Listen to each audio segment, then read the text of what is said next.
Relief is on the way, some relief anyway, for the millions of Americans and tens of thousands of Hoosiers who rely on SNAP benefits. It's an issue we've been watching closely. The Trump administration just agreed to partially fund people's benefits after a judge's order.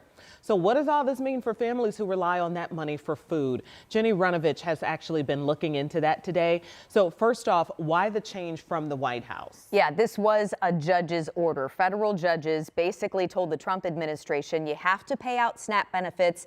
We need a plan by Monday, and then the money needs to start going out by Wednesday. So after that order, the White House then agreed to use about $4.5 billion in contingency funds. Now, that money doesn't have anything to do with the government shutdown, separate fund, to fund partial benefits this month. Okay, so what's that add up to for families, and when will they get the money they're entitled to? Yeah, good questions. And we asked those too. It's about half of what a household would normally get with SNAP. Okay. And then the timing, even though they say the money has to go out by Wednesday, it's really not going to be in people's pockets for a few days or a week, we're told. Basically, it has to go to the states, then maybe to a contracted company that does the EBT card, and then to the end user. Of course, as normal government, there's red tape.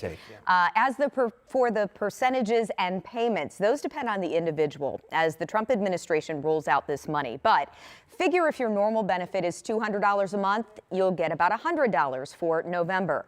We talked with the Gleaners CEO and the head of the Indie Hunger Network today, both very glad that the judge's order forced the hand of the White House to at least partially help people in need. But remember, SNAP is supplemental, so both men told me people will still have trouble feeding their families. It's not going to make ends meet. Most folks who even receive SNAP benefits in the state of Indiana only last them about 3 weeks of the month. So they're already looking for alternate sources for food. They'll be getting less than they're used to.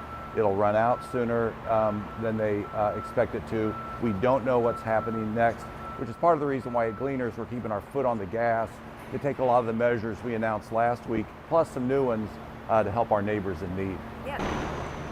Yeah, they're already helping a lot more Hoosiers right now. In fact, tonight at 6, we'll get into that brand new mission that they just rolled out at Gleaners today to try to keep the food flowing and keep people in need fed. So again, this is big news, but just some relief, not full relief. The whole thing won't really end until the government's back running again. Yeah, I think the uncertainty is what still has people on edge, on guard, just trying to do whatever they can. And it continues, day 33, and no end in sight. No end in sight, exactly. All right, look forward to your story coming up, Jenny. Thank you.